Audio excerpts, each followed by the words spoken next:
Hujambo na karibu tena mtazamaji wa The World News katika kipindi hiki cha ulimwengu wa siasa. Mimi ni Adam Hussein. Wachambuzi wa mambo wa kijeshi wanasema kwamba sio rahisi kwa utawala wa Iran kuporomoka kama ambavyo baadhi ya watu, baada ya kuona baadhi ya viongozi nchini humo wanauawa, akiwemo kiongozi mkuu Ayatollah Al-Khamenei ambaye tayari nafasi yake ishachukuliwa na mwanawe Mujtaba Khamenei.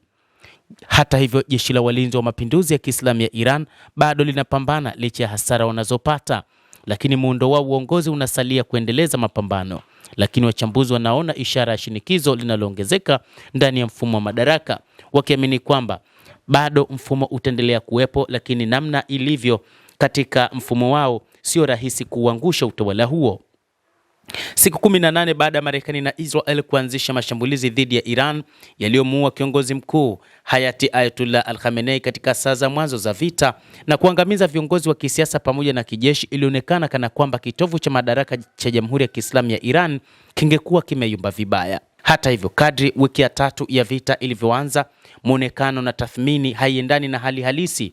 Iran inaendelea kufanya mashambulizi, lakini pia Iran inaendelea kutengeneza mifumo baada ya kuharibiwa kwa mifumo yao ya uongozi. Katika hali ya kawaida na hali ya sasa, baadhi ya watu wanaona kwamba utawala unaporomoka, lakini baadhi ya viongozi wanasema kwamba mfumo wa kiutawala nchini Iran hauwezi kudondoka kwa sababu tu ya kuuawa kwa baadhi ya viongozi kadhaa. Hata hivyo, baadhi ya wachambuzi wanaona kwamba Iran haina mfumo imara wa kuweza kuwalinda viongozi wao na kwamba ujasusi wa Mossad na CIA umefanikiwa katika kuwawinda viongozi hao. Hata hivyo, Abbas Araghchi, waziri wa mambo ya kigeni wa Iran, anakataa kusema kwamba uongozi huo unaporomoka, akisema kwamba hakutakuwa na usitishaji wa vita iwapo Marekani na Israel wataendelea kushambulia maeneo ya Iran, lakini akiamini kwamba bado wana nguvu za kutosha na aina ya mfumo uliopo nchini humo sio rahisi kudondosha. Baadhi ya wachambuzi wanaeleza kwa nini Iran bado ina uwezo wa kupigana na kulinda mfumo wa utawala nchini humo.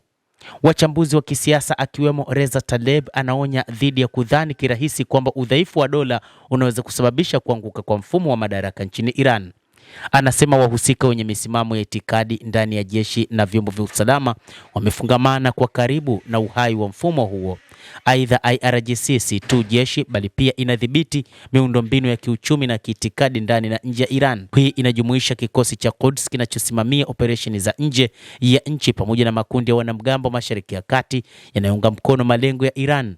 Pia inadhibiti kampuni kubwa za ujenzi za Khatam al-Anbiya inayohusika na miradi mikubwa ya kimkakati. Kwa mujibu wa mchambuzi huyo, uhusiano huo wa karibu wa kisiasa, kiuchumi na kijeshi hufanya iwe vigumu kwa mfumo huo kuachia madaraka kwa haraka au kwa hiari. Ikiwa sehemu ya nje ya mfumo itadhoofika, hali hiyo inaweza kuongeza mvutano na migogoro ya ndani badala ya kusababisha kuanguka kwa ghafla. Iwapo mfumo utaporomoka kabisa, anaongeza kwamba hali inaweza kufanana zaidi na migogoro ya Syria au Afghanistan baada ya mpito wa madaraka ulio wa utaratibu. Anaamini kuwa kuanguka kabisa kwa mfumo wa usalama wa Iran si lazima kuwa lengo la Marekani na Israel. Kwa mtazamo wa Israel, mfumo dhaifu lakini unaofanya kazi unaweza kuwa rahisi kutabirika kuliko ombwe la madaraka. Kwa mujibu wa mchambuzi mwingine Hossein Faridi, Marekani na Israel sasa zinaonekana kulenga kudhoofisha uwezo unaosalia wa kijeshi wa Iran na kufungua tena mlango bahari wa Hormuz, huku zikifanya mashambulizi maalum dhidi ya taasisi za usalama ili kuhamasisha maandamano ya ndani. Hata hivyo, alisema uwezekano wa kusitishwa kwa mapigano au kuanguka kwa walinzi kwa sasa ni mdogo. Baada ya mshtuko wa awali, Iran iliongeza hali ya sintofahamu katika mlango wa Hormuz na kuongeza shinikizo kwa uchumi wa dunia. Kwa mashambulizi dhidi ya miundombinu na vituo vya kijeshi katika eneo la Ghuba, uwezekano mkubwa ni kuendelea kwa vita ama katika kiwango cha sasa au kwa kuongezeka zaidi, wachambuzi wa mambo wanasema. Hata hivyo, wanatabiri kwamba Iran, ambayo wakati huu imethibitisha vifo vya viongozi wake wengi, lakini Iran inapaswa kujidhatiti vema katika upande wa ujasusi, hasa ujasusi wa ndani ambao kimsingi ni kama vile umeingiliwa kwa kiasi kikubwa na Mossad na CIA.